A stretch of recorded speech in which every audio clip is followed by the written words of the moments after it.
44 años después de la muerte del Papa Juan Pablo I, la librería editora vaticana publica los diarios personales, los diarios hasta este momento desconocidos y secretos de el paso por la sede de Pedro de Juan Pablo I, uno de los papas más breves de la historia de la Iglesia Católica. En concreto, esta publicación recoge, atención, 42 textos inéditos formados por un total de 25 alocuciones o comunicaciones, además 14 notas personales y otros escritos de diversa índole que eran desconocidos para el público hasta este momento, y 3 textos suyos que fueron divulgados de manera póstuma. Un discurso en concreto que había preparado para reunirse con los jesuitas 2 días antes de que sufriese su fallecimiento, un mensaje registrado para el 20 aniversario de la fundación de la diócesis de Miami y un documento destinado a ser grabado para un convenio con el obispo de Bérgamo. Estos 3 últimos son los documentos que fueron divulgados de manera póstuma y se integran en esta amplia publicación de documentos personales suyos durante su pontificado.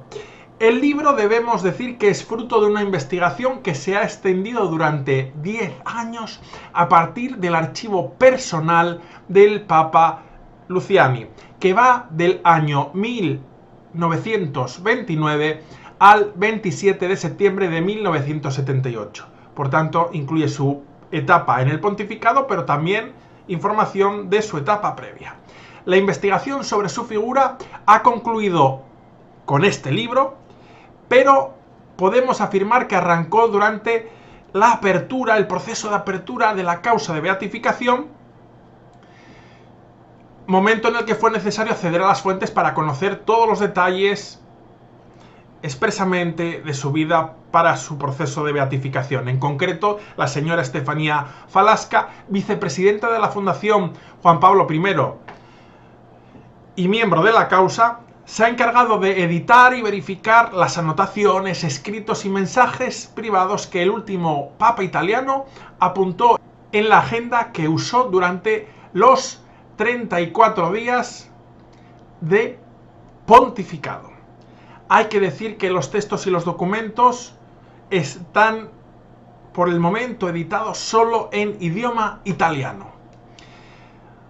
Tenemos que tener en cuenta la importancia de esta publicación porque, aunque hoy en día la oficina de prensa del Vaticano pone a disposición de los medios el texto definitivo que pronuncia el Papa, esta práctica no existía antes.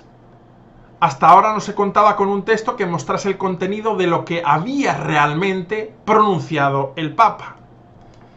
Juan Pablo I fue el primer pontífice que de manera sistemática integró el texto que tenía preparado con otras partes o que directamente él dejó de lado para improvisar o incluso para hablar en otras lenguas. Podemos afirmar que el bagaje cultural del Papa Juan Pablo I rompe los límites que presupone una formación puramente eclesiástica. Atención, en sus discursos, como algunos datos curiosos, cita a los grandes autores de la literatura angloamericana o rusa, pero también a figuras como el mafioso Al Capone, al que define como un gángster sin escrúpulos, o al personaje de Pinocho. Sus alocuciones son una mezcla entre lo sacro y lo profano.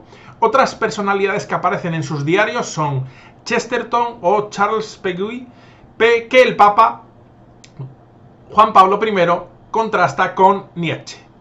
Entre los textos que ven la luz por primera vez hay una carta que Juan Pablo I envía al entonces presidente de Estados Unidos, Jimmy Carter, justo antes de que se celebraran las negociaciones en Camp David para lograr una solución al conflicto árabe-israelí.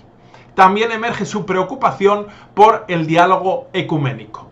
Pues bien, vemos cómo salen a la luz muy recientemente todos estos documentos inéditos en su inmensa mayoría, en más del 95%, y que nos permiten acceder a un lado más cercano y humano del Papa Juan Pablo I, al cual todos tenemos más ganas de conocer en profundidad.